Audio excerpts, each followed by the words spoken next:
민족 종교 전도교를 두고 박인진과 같은 이름 있는 종교인을 혁명의 동반자로 삼는 데서 전도교에 대한 우리의 리히와 입장은 아주 중요한 작용을 하였다. 만일 우리가 전도교가 어떤 종교인지 전혀 모르는 문외한들이었거나 편견과 저기를 가지고 이 종교를 대하는 사람들이었더라면 우리는 애당초 박인진과의 협상도 시도하지 않았을 것이며 수백만에 달하는 전국의 전도교인들을 조국 광복회의 기치 밑에 묶어 세우기 위한 통이 큰 작전도 벌이지 못하였을 것이다. 말이 난 김에 전도교에 대한 우리의 견해와 입장을 여기서 좀 더 밝혀보고 싶다. 동학의 이념이라든가 그 발전 역사와 관련해서는 나도 하고 싶은 말이 많다. 인간이 어떤 주의 주장이나 교리를 파악하는 데는 여러 가지 경로와 방법이 있다고 생각한다. 나에게 막스레닌주의를 처음으로 안내한 것이 책이었다면 기독교를 안내한 것은 예배당이었다. 내가 어린 시절에 어머니를 따라 예배당에 자주 다녔다는 데 대하여서는 이미 언급한 바 있다. 나는 그 예배당에서 종교의식을 처음으로 보았고 기독교의 교리를 선전하는 목사의 설교도 처음으로 들었다. 숭실중학교 출신인 아버지와 칠걸교회의 장로이며 교육자인 외할아버지는 예수에 대하여 잘 알고 있었다. 내가 장독학교를 다닐 때 칠걸 사람들 중 적지 않은 사람들이 기독교를 믿고 있었다. 강양욱 선생도 기독교 신자였다. 선정도, 어동진, 장철호, 김사헌, 김시우를 비롯하여 아버지의 친지들 가운데도 기독교를 믿는 사람들이 많았다. 어린 시절에 나는 예수를 숭상하는 신도들에게 포위되어 있었다고도 말할 수 있다. 예수를 숭배하는 사람들은 소학교 시절에 나의 동창생들 중에도 많았다. 그 당시에는 한간에 기독교를 선전하는 책들도 많이 나돌았다. 그런 주위 환경은 나에게 기독교를 파악할 수 있는 조건을 지어주었다.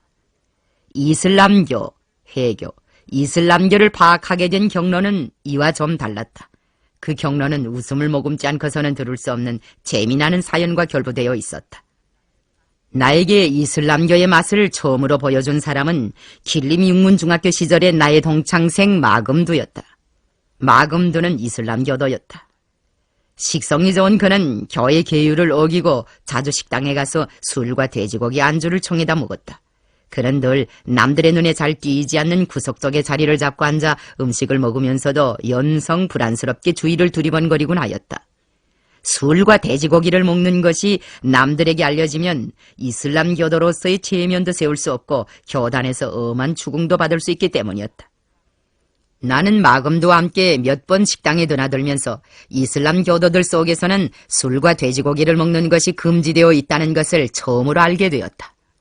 내가 중학교 시절에 알게 된 이슬람교에 대한 상식은 마금두와 함께 생활하면서 보고 들은 것이다. 내가 천도교에 흥미를 가지기 시작한 것은 갑오농민 전쟁이 나온 넋두장군 전봉준에 대해서 알게 된 때부터였다. 아버지의 이야기에서 선열들의 이름이 열거될 때마다 넋두장군의 이름은 황경래, 리준, 안중근, 황범도 등의 이름과 함께 나란히 놓이곤 하였다. 그러나 그때의 전봉준에 대한 지식은 그가 갑오농민전쟁의 주인공이며 생명의 마지막 순간까지 절개를 굽히지 않은 영감무쌍하고 훌륭한 사람이라는 것뿐이었다. 내가 어린 때여서 아버지는 그 이상의 지식은 주지 않았다. 나에게 넋두장군의 생애와 갑오농민전쟁의 전모를 처음으로 상세하게 소개하여 준 사람은 강양욱 선생이었다. 선생은 덕실한 기독교도였지만 천도교에 대해서도 아주 해박한 지식을 가지고 있었다. 선생의 절이 있는 강의를 들은 다음부터 나는 갑오농민전쟁과 천도교를 결부시켜보게 되었다.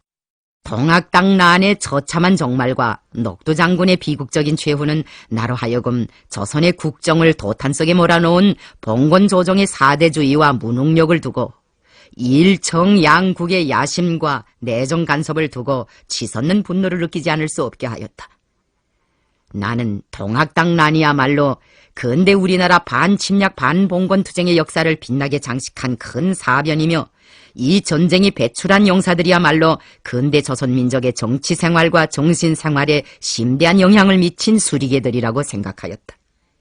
갑오풍운의 청아 전봉준은 내 가슴속에 영원히 꺼지지 않는 한 점의 불꽃으로 남아있게 되었다. 천도교에 대한 나의 인식은 화성의숙 시절에 와서 더 깊어졌다. 의숙에는 천도교 신자들이 많았다. 숙장 최동호 선생이 천도교 3세 교조 선병희의 제자였다는 것은 그의 자제인 최덕신도 이미 회상하였다. 숙감 강제하와 그의 아들 강병선 역시 덕실한 천도교도들이었다.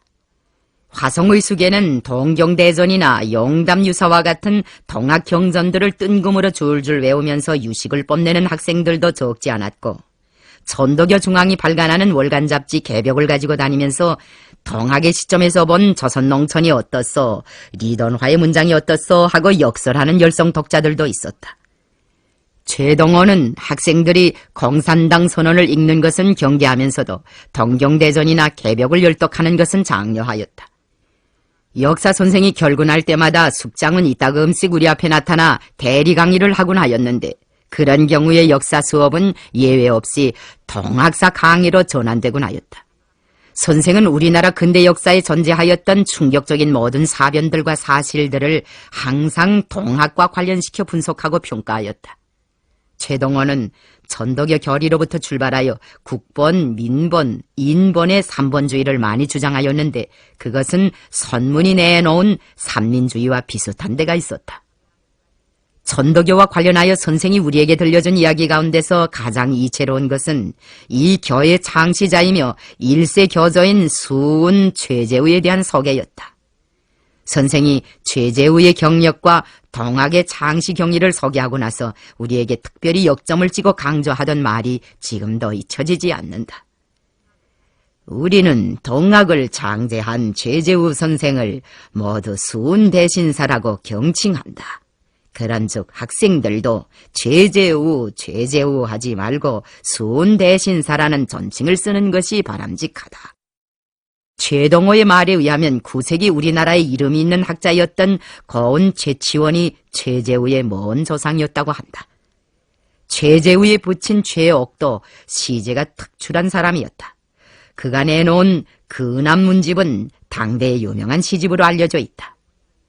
6살 때의 어머니를 잃고 16살 때 아버지를 여인 최재우는 20해 가까이 전국을 방랑하면서 악정 악패로 가득 차 있는 나라와 백성을 구원해낼 길을 모색하던 끝에 1860년 4월 마침내 우리나라 근대 역사 발전의 흐름에 큰 영향을 준 천도교의 교리를 발표하고 동학의 창시자가 되었다.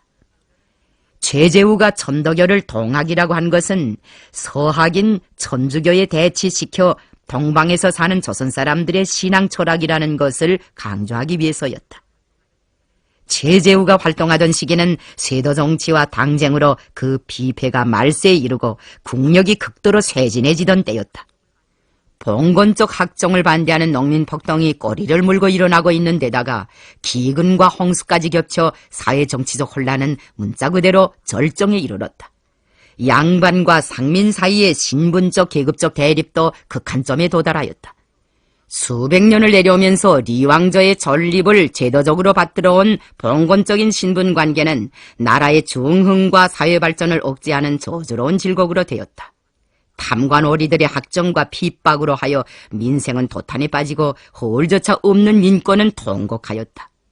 수백 년을 두고 쇄국을 지켜오고 있는 동방의 조선은 끝없는 치부와 영토팽창에 환장한 열강들이 침을 흘리는 야망의 대상이 되었다. 천주교를 길잡이로 한 구미열강의 척수는 시시각각으로 조선 반도를 노리고 있었다. 시리아 방송대국의 전주곡은 사실상 벌써 그 무렵부터 마련된 셈이었다. 그런 때에 나라와 민족의 운명을 진심으로 걱정하는 시대의 선각자들이 새로운 사상과 이념을 찾게 되는 것은 응당한 일이었다. 최재우는 바로 그 선각자들의 앞장에서 인내천 보국안민을 기본적인 이념으로 삼는 동학을 창시하고 그 교리를 만방에 전도하기 위한 정열적인 포교 활동을 벌이었다. 제군들, 동학을 알려거든 보국안민의 구호부터 보라. 최동호는 천도교에 대한 선전을 할 때마다 매번 이런 표제를 프랑카드처럼 내들었다. 닦으러오는 외래 침략에 대처해서 나라를 지킨다는 것이 보국이고, 안으로는 악정에 대처해서 백성들을 편안하게 한다는 것이 안민인즉 이거야말로 얼마나 훌륭한 전도인가. 성주, 자넨 버구간민에 대해 어떻게 생각하나? 언제인가 숙장은 나에게 느닷없이 이런 질문을 하였다. 좋은 구호라고 생각합니다. 버구간민을 제창한 것이 전도교라면 나는 그 교를 지지하겠습니다. 그것은 나의 진심이었다. 공산주의 이념이 벌써 우리의 생활에서 주요한 사상적 지주로 되고 있던 때였으나 나는 동학에 대한 지지를 서슴없이 표시하였다. 나라를 지키고 백성들의 편안을 도모하는 것은 지각을 가진 사람이면 누구나 다 절실하게 바라는 것이다. 최동호는 입가에 미소를 담고 흐뭇이 나를 바라보았다. 버구간민을 반대하면 조선 사람이 아니지. 공산당이 부르짖는 세계혁명의 구호도 좋겠지만 이 버구간민이야말로 우리나라와 배달민족을 위해서 얼마나 절실한 구호인가. 확실히 순대신사님은 영험한 분이시야. 전도교에 대한 화성의숙 시절의 나의 지식은 실천과 결부되지 못한 협소하고 생경한 것이었으며 아직 범석하고 단편적인 것이었다. 내가 동학을 실천과 결부시키면서 주의 깊이 연구하기 시작한 것은 길림 시절부터였다. 조선혁명의 새로운 진로를 모색하는 과정은 이미 역사에 의해 부정된 주의 주장이나 해석을 대체로 몰리하는 것이었지만 그렇다고 하여 우리는 과거의 이념이나 운동 그 자체를 허무주의적으로 대하지 않았다. 우리는 기성리론이나 남의 경험을 맹목적으로 이식하는 것을 반대하면서도 거기에서 좋은 것은 허심하게 섭취하였다. 가련회의를 전후한 시기 우리의 혁명 실천에서는 통일전선 문제가 주요한 전략적 과제로 상정되었다. 어떤 세력을 포섭하고 어떤 세력을 배척하며 어떤 세력을 고립시키느냐 하는 문제가 도처에서 제기되어 무시로 복잡한 논란을 불러일으키었다. 통일전선 대상이 논의될 때마다 종교 문제는 민족 자본가 문제와 함께 매번 무시할 수 없는 중심 화제를 이루곤 하였다. 전도교는 기독교와 함께 내가 가장 중시해온 종교의 하나였다. 전도교가 우리의 주시 대상이 되고 그 교도들의 활동이 우리의 관심사로 된 것은 그것이 조선의 민족 종교로서 리념이나 실천 활동에서 시정일관 애국 애민을 지향해 왔다는 것과 포교의 범위가 대단히 방대하며 침투력이 매우 강하다는 사정과 관련되어 있었다. 자본론과 마찬가지로 동경대전도 파고들 재미는 있지만 독파하기가 힘든 난해한 글이었다. 우주 자연현상과 사물현상을 신비하고 오묘하게 서술한 최재우의 글에는 알 듯하면서도 잘 알 수 없거나 보일 듯하면서도 잘 보이지 않는 아리송한 데가 있었다. 해방 후 전도교 중앙에서 간부로 활동한 김다련도 순대신사의 글이 난해하다는 것을 인정하였다. 김다련은 그 글이 유린석의 경문만치만 그래도 동학은 자기의 울타리 안에 수십만의 교도들을 더 끌어들였을 것이라고 하였다. 전도교를 이해하는 데서 우리의 안내자로 된 것은 잡지 개벽이었다. 개벽이라는 제명은 전도교의 주요 교리인 후천개벽이라는 글귀에서 따온 것이다. 개벽은 창간으로부터 시작하여 수십 호를 발행하는 전 기간 종합적인 정치 시사 잡지로서의 채모를 잃지 않고 민족의 계몽을 위해 많은 기여를 하였다. 민족주의적 색채가 농후한 잡지였지만 사회주의 이념을 소개하는 글도 실었다. 당시로서는 독자들의 인기를 많이 끈 참신하고 혁신적인 대중잡지였다. 전도교 청년당 조직이 조선의 북부 지역과 함께 멀리 동만, 남만과 북만의 할빈 일대에까지 그 지부를 누리고 있는 때여서 개벽은 만주 영내에도 많은 독자들을 두고 있었다. 나는 개벽에서 길림 시절에 내가 잘 알고 있던 론석인 신일영의 글도 보았다. 그는 1920년대 중기에 농촌 문제에 완전히 심취되어 있었다. 신일영이 잡지에 발표한 농촌문제 연구라는 논문은理論적 깊이가 있는 글이었다. 개벽에는 세계 각국의 문물을 소개하는 글들도 많이 실렸다. 그런 글들 중에서 제일 인상 깊었던 것은 고유수인가 오가자인가에 있을 때 본 남만주행이라는 기행문이다. 남만주행은 리돈화가 쓴 글인데 만주지방의 자연 풍경과 중국 사람들의 생활 풍습, 무슨 탄광 노동자들의 참혹한 생활 처지와 우리나라 독립운동자들의 활동 형편 등이 구체적으로 소개되어 있었다. 그 기행문에 의하면 남만주 지방 사람들에게는 사람이 죽으면 관에 넣어 땅에 묻지 않고 밖에 놓아두며 나이가 7살이 못된 어린이가 죽으면 거적에 싸서 나무에 매달아 놓는 별스러운 풍습이 있었다고 한다. 개벽에 실린 여러 가지 종류의 기사들 중에서 독자들의 구미를 제일 강하게 자극한 것은 애국주의를 거취하는 내용의 글들이었다.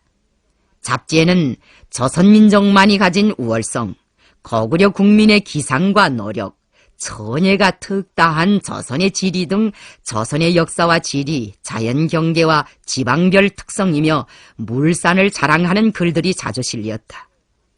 팔도 대표의 팔도 자랑도 바로 그런 글들 중에 하나였다.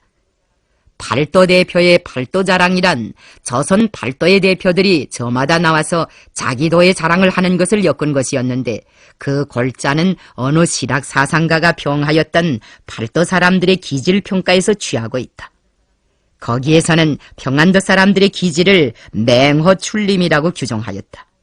기상은 수풀에서 나오는 보험 같으나 뒤가 조금도 없는 평안도 사람이 나와서 자기 거장 자랑을 하는가 하면 네 전투구, 다시 말하여 진창에서 싸우는 개처럼 끝까지 물고 늘어지는 성미를 가진 함경도의 저얄개라는 사람이 저종에 산 백두산이 바로 함경도에 있다는 것으로 운을 슬쩍 대고는 입에 침이 마르게 자기도의 자랑을 늘어놓는 등 팔도 사람들의 특징을 어찌나도 방불하게 그려냈던지 글을 읽으면서 웃지 않을 수 없었다. 그 팔도 자랑은 하나부터 10까지 다 민족적 긍지와 자부심을 불러일으키는 재미있는 이야기들로 엮어져 있었다. 해당 부문 일꾼들을 통하여 알아본 데 의하면 팔도 대표의 팔도 자랑은 1925년 7월호에 게재된 것이라고 한다. 최근에 그 잡지를 구해다가 새로운 감회를 가지고 다시 읽어보았다. 반세기 이전에도 느낀 바이지만 역시 재미나게 쓴 글이었다. 개벽에 실린 인기 기사들 가운데는 외국인이 본 조선의 인상이라는 글도 있다. 그 글은 독일, 프랑스, 중국, 일본, 미국, 러시아, 영국을 비롯한 여러 나라 사람들의 조선에 대한 인상을 제예는 세계 제일, 3대 감탄, 예의가 천하제일, 조선의 4대 미, 조선에 대한 7대 신조, 자연미, 인정미, 조선인의 인상과 같은 식으로 짤막짤막하게 기록하였다. 외국인의 시점에서 본 조선을 조선 사람의 시점에서 다시 음미해보는 것은 참으로 흐뭇하고 유쾌한 일이었다. 개벽 잡지는 조선인이 본 조선의 자랑을 두고 순양성은 천하제일, 건강상으로 우월점, 윤리 도덕 무비류, 장래 세계 모범민, 잔인 보학이 없는 조선인이라고 지적하였다. 조선의 동학당과 중국의 국민당이라는 글도 독자 대중의 흥미를 끌었다. 필자는 동양천지에서 사회를 혁신할 대의를 품고 분투하는 집단으로는 중국의 국민당과 조선의 동학당만이라고 주장하면서 최재우가 선중산보다 40여 년 전에 벌써 동학을 창제한 데 대하여 긍지를 가지고 자랑하였다. 기억을 더듬어 보면 개벽의 필자들 중에서 글을 그중 많이 쓴 사람은 천도교 중앙의 편집과 주임이며 개벽의 편집인인 리돈화였다고 생각된다. 리돈화의 호는 야뢰였다. 그는 동학의 교리를理論적으로 정립하고 철학적으로 해석하는 데서 주동적 역할을 한 재능 있는理論가였다. 인내천 여의, 시인인 철학, 순신법 강의, 천도교 창건사 등의 저서들을 통하여 그가 포교활동에서 이룩한 공적은 천도교 역사에서 응당한 페이지를 차지할 것이라고 생각한다. 나는 개벽의 독자가 된 다음부터 리돈화에 대하여 은근히 관심을 가지게 되었다. 나에게 야뢰 선생에 대하여 비교적 상세한 소개를 해준 사람은 박인진이었다. 그도 야뢰에 대해서는 상당한 호감을 가지고 있었다. 박인진은 심지어 나에게 리돈화와의 회견까지 권고하였다. 그러나 산에서 일제를 반대하여 싸우고 있던 나로서는 서울에 있는 그를 만나본다는 것이 매우 어려운 일이었다. 해방 후 그가 양독에 살면서 천도교에 관계하고 있다는 것을 알고 있었으나 짬을 내지 못하여 정식 그를 만나볼 수 없었다. 다만 천도교 청우당 연장인 김다련을 통하여 이따금씩 그의 활동과 관련된 토막 소식을 들었을 뿐이었다. 리던화의 최후에 대해서는 김다련도 잘 모르고 있었다. 해당 부문 일꾼들이 후에 통보해온 데 의하면 그는 1950년 가을에 북상하는 인민군대를 따라 자강도 지역까지 후퇴해 갔으며 거기에서 얼마간 지내다가 미국 비행기 폭격에 희생되었다고 한다. 리던화와 같은 제사를 잃은 것은 그를 아껴온 개벽의 옛 독자들과 전도교도들에게 있어서 애석하고 가슴 아픈 손실이 아닐 수 없었다. 리던화는 정치적 견해로 볼 때 서장파 혁신 세력에 속하지 않는 보수적인 온건파였던 것 같다. 그러나 민족성의 고수, 민족적인 체면의 유지, 도덕적인 자아 완성을 주장한 그의 글들로 보아 그는 조국과 민족을 열렬히 사랑한 깨끗하고 양심적인 지식인 종교인이었다고 생각한다. 나는 강병선과 함께 개벽에 실린 글들을 읽고 덕후감을 자주 나누었으며 동학의 지위와 교리에 대한 문제를 걸고 논쟁도 하곤 하였다. 강병선은 터드성원들 가운데서 천도교의 제일 정통한 사람이었다.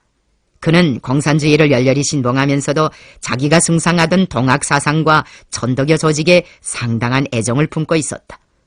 강병선의 고향인 장성과 의주, 벽동, 삭주 지방에는 천도교도들이 많았다. 강제하, 최동호, 공영 등은 모두 그 평북도 지방의 천도교 사회에서 주역을 담당한 애국지사들이었다. 강병선은 천도교 줄을 타고 1930년대 후반기 평안북도 지방의 조국광복회 하부 조직들을 많이 늘이었다. 천도교 소장파 혁신 세력이 대체로 그러하듯이 그도 처음에는 동학당란으로부터 시작하여 우리나라의 반침략 반봉건 투쟁에서 천도교가 논 역할을 거의 절대시하면서 민족의 운명 개척에서 제기되는 모든 대소사가 천도교를 통해서만이 해결될 수 있는 것처럼 생각하였다. 천도교 문제를 놓고 우리들 사이에 벌어진 주되는 논쟁점은 이것이 기본이었다고 할 수 있다. 물론 나는 봉건을 반대하고 침략을 반대하는 투쟁, 나라의 근대화를 실현하고 사회적 진보를 이룩하기 위한 투쟁에서 동학이 쌓은 공로는 충분히 인정하고 있었다. 동학의 민족성과 애국애민성도 인정하였다. 그러나 동학에 의거해야만 만사를 다 해결할 수 있다고 주장하는 입장과 태도에 대해서는 동조하지 않았다. 강병선 자신도 그 후 실천투쟁을 통하여 천도교 만능의 관점을 극복하였다. 1930년대 전반기 장우라와 함께 무송에서 지하활동에 헌신하던 그는 1930년대 후반기 북만에서 우리의 정치공작원으로 활약하다가 경찰에 피검되어 감옥에서 장렬한 최후를 마치었다. 동학도들이 주장한 인내천의 사상은 사람을 하늘에 비기며 존중했다는 측면에서는 비교적 진보적이었다고 볼 수 있으나 그것은 종교적인 관념에서 크게 벗어나지 못하고 사람 자체를 신적 존재로 보는 것으로 하여 리론적 불합리를 면치 못하고 있다. 동학을 창시한 최재우나 그것을 계승한 2세, 3세 교조들은 천도교가 유교, 불교, 선교의 3교 종합, 다시 말하면 여러 종교를 유기적으로 합일한 최후의 진리이며 따라서 그것은 절대로 천주교와 같은 이단적인 종교가 아니라고 주장하였다. 천도교의 리론가들은 그 후 선배들이 주장한 단순한 삼교 종합설을 한 걸음 전진시켜 민족 종교로서 동학이 가지고 있는 고유한 특성과 독창성을 자랑하였다. 천도교의 어느 한 혁신파 리론가는 천도교 교리의 독창성을 주장하면서 과거의 모든 종교들의 이러저러한 교리, 예컨대 불교의 정멸설, 선교의 현묘설, 기독교의 전당설, 유교의 전명설과 기타 여러 가지 미신과 우상적 가면을 모두 부인하고 사람이 곧 부처이고 선이고 신이고 하늘이다. 따라서 사람 이외에는 아무것도 없다는 신인일체 인내천을 설파하였다. 신인일체 인내천, 곧 사람이 하늘님이라는 이것이 바로 동학의 기본 사상이다. 천도교에서는 한울, 즉 우주 전체가 직이라고 하는 그 어떤 특수한 기운에 의하여 이루어졌다고 주장하고 있다. 그것은 물질도 아니고 정신도 아니지만 물질적인 것인 동시에 정신적인 것으로서 자연도 사람도 신도 모두 지기로 만들어졌다는 것이다. 지기를 세계의 시원이며 만물의 근원이라고 주장하는 동학의 지기설은 모든 물체에 영혼이 있다고 보는 영혼설의 일종으로서 범심론에 속한다고 보아야 할 것이다. 바로 그 지기설에 기초하여 천도교에서는 인간도 살았거나 죽었거나 하늘처럼 영혼을 가지고 있다고 보고 있다. 즉 사람은 세상 만물 중 가장 으뜸가는 영혼을 지닌 특수체라는 것이다.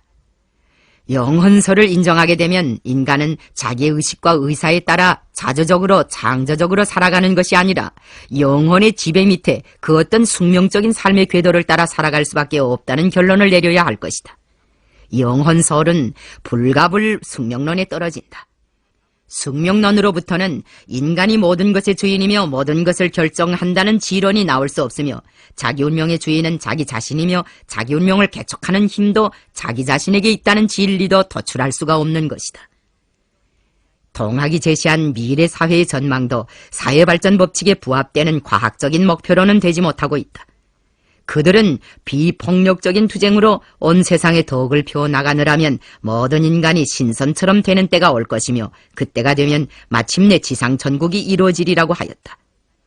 인간의 신선화는 사람마다 일상적으로 주문을 외우면서 반성과 자각을 거듭하여 양심화를 도모하는 것으로 달성될 것이라고 간주하였다. 한마디로 말하여 인내 전의 사상은 유물론에 기초하지 못하고 유신론에 기초한 사상이었다. 천도교는 그 계급적 제한성과理론 실천적 미숙성으로 하여 반일민족 해방투쟁에서 주도적 역할을 감당하지는 못하였다. 바로 이것이 동학만능을 우리가 지지하지 않는 주되는 논거였다. 우리는 천도교를 이러한 관점으로 대하면서도 저온 측면을 보다 중시하였으며 천도교가 리념상에서나 실천상에서나 통일전선의 대로에서 우리와 손을 잡을 수 있는 가능성이 있다고 보았다. 천도교는 지상천국 건설을 최고의理想으로 삼는다. 과거의 종교가 이 세상을 괴로운 것으로 보고 건질 수 없는 것으로 생각해 왔다면 천도교는 이 세상을 개벽하여 천국을 건설할 수 있다고 보았다. 바로 이런 원리로부터 출발하여 천도교는 후천 개벽을 교의 중요한 사명의 하나로 간주하고 정신 개벽, 민족 개벽, 사회 개벽으로 불리우는 3대 개벽의 실천 운동을 전개하였다.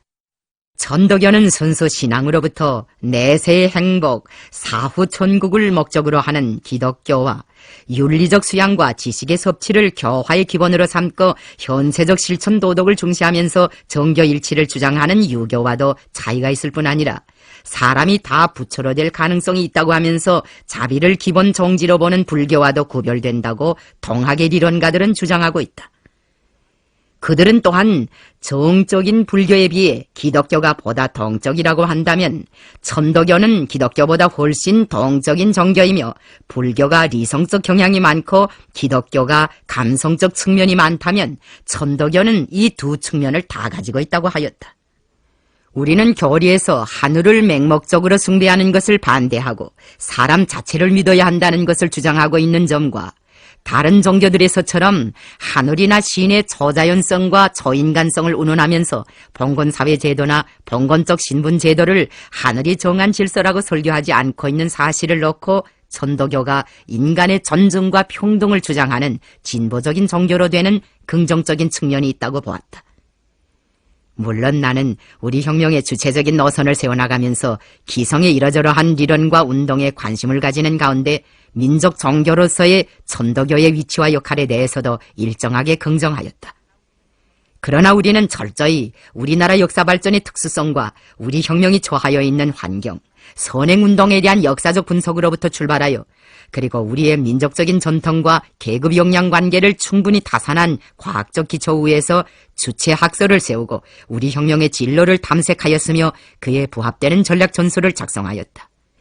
새 세대 공산주의자들은 결코 어떤 하늘의 도움이나 천룡에 따라 혁명한다고 생각한 적이 한 번도 없었으며 우리 인민 자신의 힘을 믿고 그에 의거하여 싸워야 한다는理論적 대와 신념을 가지고 투쟁의 길에 나섰다. 천도교를 어떻게 보는가 하는 문제를 놓고 보다 많은 논의를 한 것은 조국광복회가 창립된 이후 시기였다. 특히 박인진 도정의 우리 미령 방문을 전후로 하여 우리 부대 지휘관들 속에서는 동학에 대한 관심이 높아지게 되었다. 우리는 그때 박인진이 미령에 다녀간 후 천도교도들과의 통일전선 방침을 더욱 확신성 있게 밀고 나가게 되었다. 돌이켜보면 천덕여는 자기의 정교적 이념으로부터 출발하여 외세를 배격하고 나라의 독립과 국민주권의 확립으로 민생의 안전을 기하는 보국안민을 이루는 동시에 나아가서 세계적인 포독천하, 광제창생으로 평화로운 세계 지상천국을 이룩하기 위한 실천투쟁에 떨쳐 나섰다. 동학은 그 주의주장의 애국애민성과 강한 저항정신으로 하여 광범한 전민대중과 몰락양반들의 지지를 받았다. 일체 귀천의 차별을 철폐할 것을 주장한 동학사상의 전파 확산은 귀천의 차별을 절대화한 봉건유교 사상의 지배적 지위에 대한 커다란 위협이었고 봉건적 특권층에 대한 중대한 도전이었다. 이 때문에 동학의 창시자인 1세 교조 최재호는 1864년 3월 좌돌안정, 도를 어기고 정치를 문란케 하다. 좌돌안정의 죄를 쓰고 대구에서 처형되었으며 리저 봉건 정부의 혹심한 탄압과 추적 속에서도 비밀리에 동학의 보급과 조직의 확대에 진력하였고 가보농민전쟁 지도자의 한 사람으로 활약하였던 2세 교조 최시형도 서울에서 사형당하였다. 동학을 창시자의 본의대로 천도교라 명명하였으며 3.1운동 때에는 그 발기자의 한 사람으로 되었던 3세 교조 선병이도 일제교역리들로부터 심한 탄압과 박해를 받았다. 역대 교조들의 생애가 잘 말해주고 있는 것처럼 천도교는 시발은 물론 발전 과정도 철저히 애국적이고 애민적이었다. 천도교 사회에서 동학 제1혁명이라고 부르는 가보농민전쟁은 19세기 후반기 우리 인민의 반침략 반봉건 투쟁에서 그 규모에 있어서나 격렬성에 있어서 최고봉을 이룬 농민전쟁이었다. 가보농민전쟁은 천도교 상층에 의하여 계획되거나 그의 지령에 따라 발발된 것은 아니고 어디까지나 부패무능한 봉건 특권층의 전행, 야수적인 수탈에 분노한 농민들의 폭동이었고 반정부 농민전쟁이었다. 제폭구민, 척양척외, 보국안민의 기치 밑에 일어났던 가보농민전쟁은 동학 상층부와는 무관계하게 전봉준을 위시한 농민폭동 지도자들에 의하여 개시되었다. 폭동 지도자들은 자신이 속해 있는 동학 조직을 이용하여 각 지방의 동학포 조직과의 연계 밑에 거부농민폭동, 거부민난, 거부농민폭동을 전면적인 농민전쟁으로 확대 발전시켰다. 가보농민전쟁은 19세기 아시아 반제민족해방투쟁의 새벽종을 울린 하나의 역사적 사변으로서 중국의 태평천국 농민전쟁, 인도의 시파이 폭동과 더불어 아시아 3대 항전으로 특기할 만한 것이었다. 가보농민전쟁은 일청양군의 개입으로 인하여 비록 실패하였으나 각지로 흩어진 농민군은 그 후 반일의병운동의 주력으로 되어 구국항전을 계속하였다. 가보농민전쟁은 우리나라 역사 발전에 큰 흔적을 남겼을 뿐 아니라 동양과 세계 정치 정세의 발전에 커다란 영향을 주었다. 동학혁명의 의의를 세계적인 판도에서 고찰한 우리나라의 한 역사가는 20세기에 이르러 세계를 대동란 속에 몰아넣은 모든 세계사적 사변의 시발이 바로 조선 땅에서 일어났던 동학혁명에 있었다고 평가하였다. 그는 쓰기를 조선 동학 땅의 혁명이 일어나지 않았더라면 청일 양군 간의 전쟁은 없었을 것이며 청일전쟁에서 만약 청나라가 승리하였더라면 러시아가 만주 침입의 기회를 얻지 못하였을 것이며 러시아의 만주 침입이 없었더라면 러일전쟁이 일어나지 않았을 것이며 러일전쟁에서의 러시아의 패배가 없었더라면 어홍제국이 발칸반도해로 날개를 펼 수 없었을 것이며 어홍제국의 보스니아와 헤르체고비나 병합이 없었더라면 어지리와 세르비아 사이의 전쟁이 발발하지 않았을 것이며 어지리와 세르비아 사이의 전쟁이 없었더라면 제1차 세계대전이 없었을 것이며 또 세계대전의 기회가 없었더라면 러시아의 로마노브 황제의 전복은 꿈에도 생각하지 못하였을 것이고 적색 러시아의 출산을 보지 못하였을 것이다. 아, 동학 땅이여, 너는 간접적으로 세계대전의 도화선으로 되며 러농 러시아의 산모이다라고 하였다. 동학 사상을 찬미하는 사람들은 동방 근대화의 첫걸음을 이렇게 동학으로부터 보아야 할 것이라고 하였다. 3.1운동 때에도 천도교 세력은 큰 역할을 하였다. 3.1인민봉기의 주력군은 물론 광범한 러농 대중과 청년학생, 지식인 계층이었다. 하지만 그 봉기를 발단시켰던 민족 대표들 가운데 기독교도 불교도들과 함께 천도교인이 들어가 있었으며 당초의 발기를 천도교 측에서 하였다는 사실과 300만이나 되는 전국 천도교도들의 과반수가 시위투쟁에 떨쳐나섰던 사실들은 그 반일투쟁에서 천도교 측의 역할이 어느 정도였는가를 잘 보여주고 있다. 이렇듯 천도교의 투철한 저항 정신은 우리가 그와의 통일전선을 중시하게 한 주되는 요인의 하나였다. 천도교는 조선의 토착 정교로서 그理念과 주장이 참신하고 저항 정신이 강한 것과 함께 교의 예의 법칙이 단순하며 운영 방법이 매우 소박한 평민성을 가지고 있었다.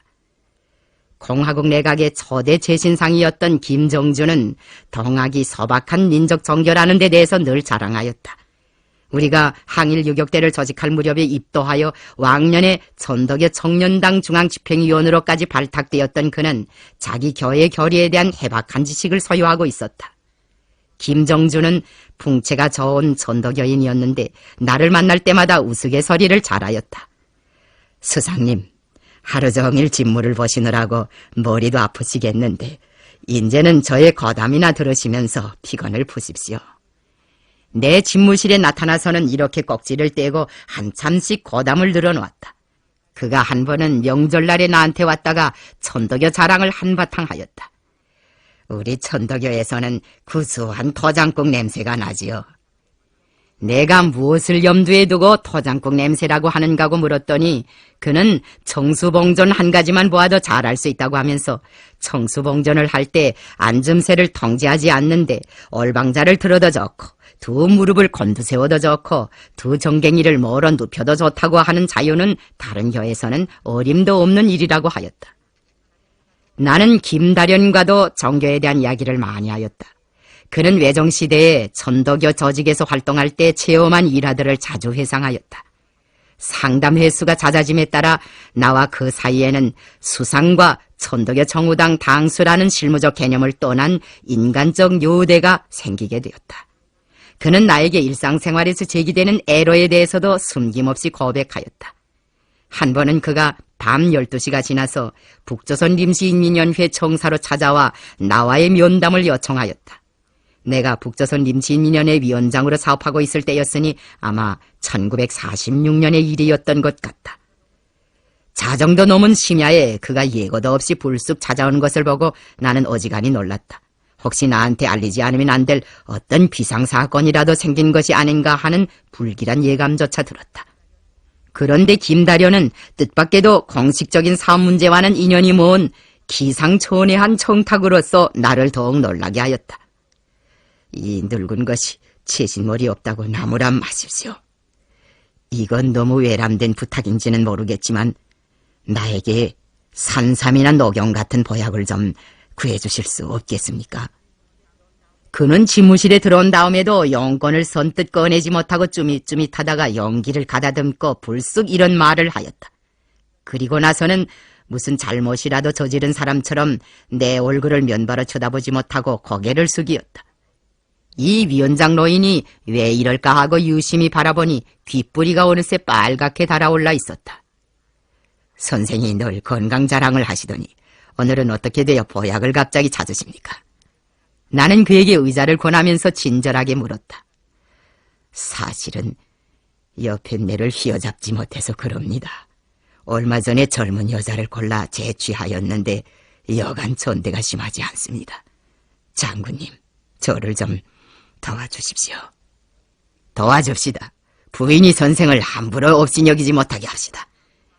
김다련은 그 말을 듣고 희색이 만면해서 나의 집무실을 나섰다. 나는 산삼과 녹용을 구해서 그에게 보내주었다. 한 해가 지나서 김다련은 다시 나를 찾아왔다.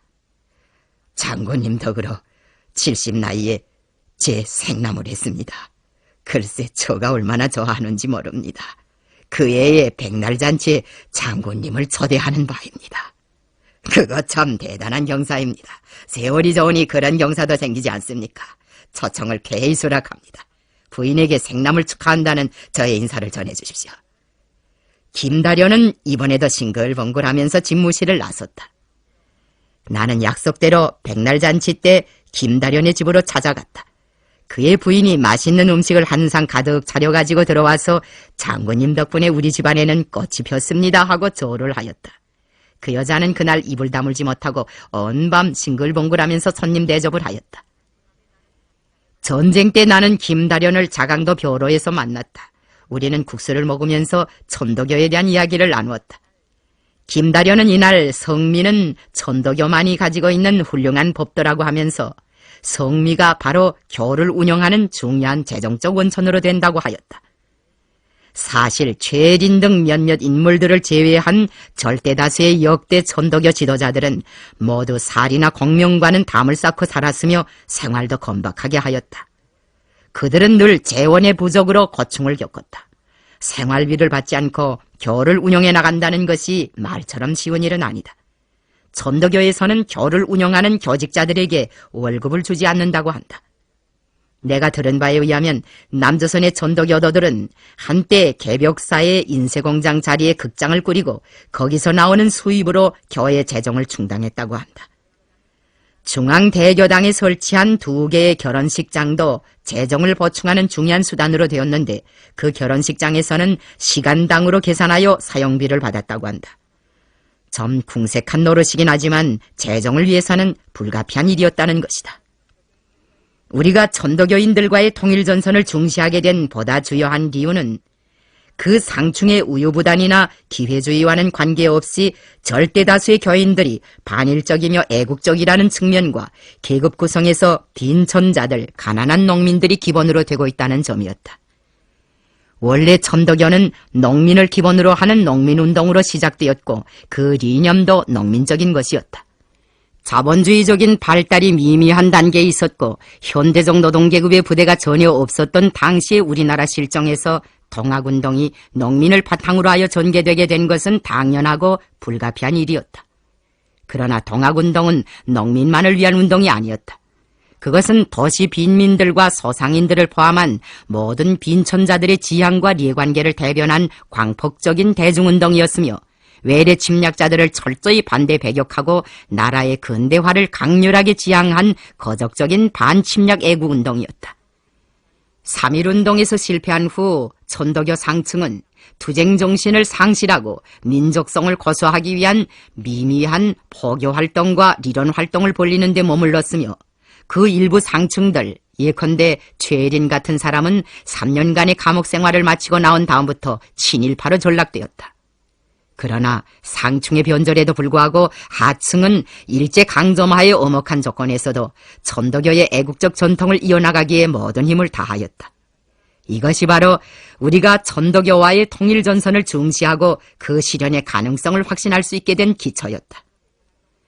천도교의 운동을 나라의 다른 혁명 역량과 연결시키며 국제혁명과의 제휴를 모색하여 동분서주하던 이 운동의 혁신적 지도자들은 천도교를 빈천민중의 충복, 이규모 동질성의 공산당이라고 표현하면서 국제당과의 연계를 희망하였다.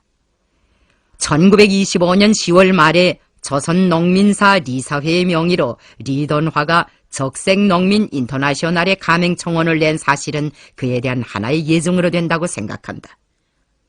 조선농민사라는 것은 1925년 10월 서울에서 창립된 천도교 청년당 산하의 농민조직이다. 제1차 세계대전의 종말과 러시아에서의 러농 정권의 수립, 그리고 3.1인민 봉기에 뒤따르는 내외정세의 발전 속에서 1919년 9월 천도교 교리의 연구, 선전과 조선 신문화의 향상 발전을 목적으로 천도교 청년들인 리돈화, 정도준, 박래홍 등은 천도교 청년교리 강연부를 창립하여 우리나라에서 처음으로 되는 운동적 색채를 띤 청년단체를 발족시켰다. 이 단체는 얼마 후 천도교 청년회로 개칭되었다. 청년회는 자기 산하의 언론기관으로 개벽사를 설립하여 1920년부터 정치시사잡지 개벽을 발간하기 시작하였으며 소년부를 조직하고 조선 어린이들의 정서를 높이고 윤리적 대우와 사회적 지위를 인내천주의에 맞게 향상시키기 위한 사업을 활발히 벌리었다. 이 천도교 청년회는 1923년 천도교 청년당으로 발전하게 되었는데 후천 개벽하여 지상 천국을 건설함을 직접적인 목적으로 하는 천도교의 전위 조직으로 되었다. 이 당은 중앙에 본부를 두고 부와 군의 지방부, 면과 동의 접이라는 말단 조직을 꾸리는 등 정연한 조직 체계를 갖추었다. 그리고 당세 확장 3개년 계획을 내걸고 적극적인 포교 활동을 벌리어 짧은 기간에 많은 빈천자 청년들로 대요를 확대하였다. 천도교 청년당은 특히 동학당란의 피해를 받지 않은 예성강 이북 지역에서 가장 영향력 있는 격파 세력으로 등장하였다. 1935년도에 간행된 천도교 청년당사에 의하면 그 당시 당 지방부는 국내외를 합하여 100여 개소나 있었다고 한다. 그중 북선 지역이 70%라는 압도적 다수를 차지하고 있었는데 평안도가 40개소로서 제일 많았다. 사실상 그때 지금의 자강도와 평양시, 남포시까지를 포괄하는 어젯날의 평안도 지역에는 그 어느 군이나 할 것 없이 천도교 청년당 지방부가 없는 곳이 거의 없었다. 천도교 세력의 압도적 다수가 북선 지방에 분포되어 있었던 당시의 상황은 우리가 천도교와의 통일전선을 중시하게 된 또 하나의 무시할 수 없는 요인이었다고 말할 수 있다. 천도교 혁신 세력도 3.1운동 이후 세계 대세를 타고 격파 세력을 확장하며 반일 애국투쟁을 보다 적극적으로 벌이기 위하여 무진 애를 썼다. 천도교 3세 교저 손병희가 서거한 다음 1922년 7월 천도교의 서장파 혁신 세력은 고려혁명위원회를 조직하여 천도교 역량의 재수습, 재편성에 노력하면서 연해주와 만주를 중심으로 한 해외와 국내에서의 활동을 적극화해 나갔다. 고려혁명위원회는 그 후 비밀지하혁명 조직인 천도교 비상혁명최고위원회로 재조직되었다.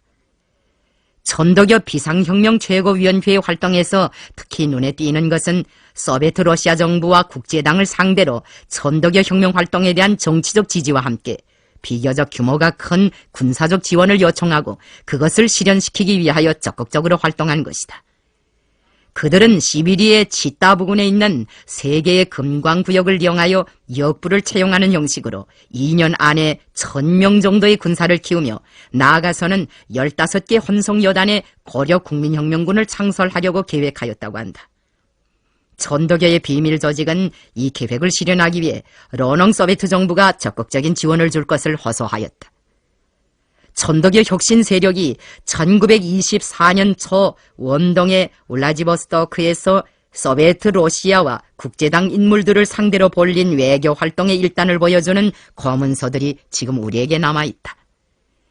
그때 최동희는 가다야마 세인에게 보낸 편지에서 국제당이 조선혁명, 조선에서의 사태 발전을 어떻게 보고 있는가를 묻고 조선혁명을 편견 없이 적극적으로 지원해 줄 것을 요청하였다. 천도교는 조선에서의 혁명 발발 시에 동으로는 일본의 사회혁명 세력, 북으로는 소비에트 러시아 및 국제공산당과 깊고 밀접한 연계를 취하여 조선, 일본, 러시아가 삼각형으로 연쇄적 활동을 취할 계획이라고 하였다. 이상에서 본 바와 같이 천도교 혁신 세력은 수구파의 저해와 증오를 받으면서도 국제혁명과의 제휴 속에 무력 항쟁을 벌여보려고 여러모로 애를 썼다. 천도교 혁신 세력은 동학운동으로부터 시작된 그 애국애민의 열정과 울분을 그대로 반일투쟁에 바쳐보려고 어지간히 모색이었으나 실은 이렇다 할 결실을 맺지 못하였다. 게다가 3.1운동 실패 후 천도교 내부에서 급진파와 온건파 간의 심한 대립과 분열이 있었고 또 일제가 그것을 교묘하게 이용하려는 조건에서 급진파가 분열을 방지한다는 명분 밑에 타협한 것으로 해서 천도교 혁신 세력은 거세되고 반일운동은 모종의 개량운동으로 점차 퇴화한 것 같다. 상층이 민족 개량주의로 굴러떨어지고 노골적인 친일으로 기울어지는 조건에서 천도교는 혁명성과 시운을 점차 잃게 되었다. 그러나 천도교의 지방조직과 그에 속해 있는 절대다수의 교도들과 청년당원들은 이러저러한 합법, 비합법 조직들을 묻고 일제식민지 통치를 반대하는 여러 갈래의 투쟁을 벌였다. 안타까운 것은 그들에게 똑똑한 투쟁 방략이 없었고 그들의 투쟁을 통일적으로 이끌어줄 만한 지도 역량이 없는 것이었다. 바로 이러한 시기에 우리가 백두산으로 나왔고 조국광복회 10대 강령을 발표하였다. 수백만 천도교도들은 우리의 10대 강령을 열렬히 지지하였다. 그들은 오매불망 바라던 새날의 계명성이 바로 백두산에서부터 울려온다는 확신을 가지고 저국광복회의 기치 밑에 굳게 단합하였다. 이렇듯 천도교가 우리와의 통일전선에 응해 나서고 저국광복회 하부조직의 광범위 망라되게 된 것은 천도교에 대한 공명정대한 평가와 폭넓은 이해에 기초한 우리 자체의 주동적이며 적극적인 노력의 결과인 동시에 애국애적 반외세를 이념으로 삼는 천도교 조직 자체 발전의 역사적 필연이며 합법칙적인 비결이었다. 이념과 정지, 주의 주장에서 물론 일정한 차이가 있고 운동의 출발에서도 서로 다른 점이 없지 않았지만 우리는 한 민족 한 핏줄이라는 대의에서 서로 손을 억세게 들어잡았다. 나는 그때 민족을 떠난 공산주의 운동이란 있을 수 없으며 계급적利益과 함께 언제나 민족적利益을 중시하여야 한다는 것을 절실하게 느끼었다. 바로 이러한 공통성으로 하여 우리는 지난날 반공 일선에 서 있었던 최덕신과도 손쉽게 화해할 수 있었다. 나와 최덕신은 70살이 지나서 서로 만났지만 지난날의 숙적이라는 관념은 조금도 없이 최동호 선생 슬하에서 애국의 넋을 키우던 그런 심정으로 해후도 감격적으로 하였고 공산주의와 천도교라는 이념 차이를 훨씬 초월하여 한 민족 한 혈육으로서 대화도 친밀하고 따뜻하게 나누었다. 얼마 전에 나는 저국광복회 10대 강령의 후신이라고 할 수 있는 저국 통일을 위한 전민족 대단결 10대 강령을 공포하였다. 우리가 백두산 지구에 나와서 박인진과의 제휴를 성사시키던 1930년대에는 우리 민족에게 있어서 저국광복이 지상의 대과제였다면 20세기가 다 저물어가는 오늘은 분단 저국을 통일 저국으로 만드는 것이 절대의 정지로 리상으로 되고 있다. 외세를 박멸하고 민족의 자주권을 되찾으려는 우리의 투쟁이 일찍이 보국안민, 척양척외의 구호를 들었던 동학도 천도교인들의 열렬한 지지를 받고 있는 것은 너무나도 응당한 것이다. 분단으로 하여 우리 민족은 벌써 반세기 가까이 갖은 순환을 다 겪고 있다. 이것이 민족 자체의 잘못에 의한 자율의 비극이 아니고 외세 강요로 인한 다율적인 순환이라고 할 때 우리가 어찌 외세를 반대하고 민족 통일과 민족 자강, 민족 대단결을 부르짖지 않을 수 있겠는가? 하기에 지금 조선의 북과 남 해외에 있는 애국적인 천도교도 기독교도 불교도들이 하나같이 외세에 의한 분단의 비극을 끝장내고 통일조국의 새날을 앞당겨 나가고 있는 것이다. 일찍이 우리가 20여 성상 만주광야와 백두대지에서 무장 항의를 해온 것도 결국은 일신의 안일이나 영달 어느 한 계급이나 계층의 이익을 위해서가 아니라 온 민족을 일제의 식민지 통치에서 해방하기 위한 것이었다. 민족 위에 신이 없고 민족 위에 어떤 계급이나 당파적 이익이 있을 수 없으며 민족을 위해서라면 그 어떤 시면도 장벽도 뛰어넘지 못할 것이 없다는 것은 오늘 북과 남 해외의 모든 조선 사람들의 한결같은 정지이며 날과 더불어 더욱더 절감하는 현실이다. 나는 지금도 우리 공산주의자들이 민족을 위해 한 생을 바쳐 싸운 그 목적과 리상이 실현되고 7천만 결의가 통일된 조국 강터에서 세세연년 복락한다면 그것이 바로 동학열사들이 바라던 그런 세상, 그런 지상천국이 아니겠는가고 생각한다. 민족의 어리 맹맥히 살아 숨쉬는 동학 이념, 천도교의 이념을 가지고 있다는 것은 민족의 자랑이다. 애국과 애족, 애민에 바쳐진 천도교 선열들의 애국 충정은 민족사에 길이 남아있을 것이다.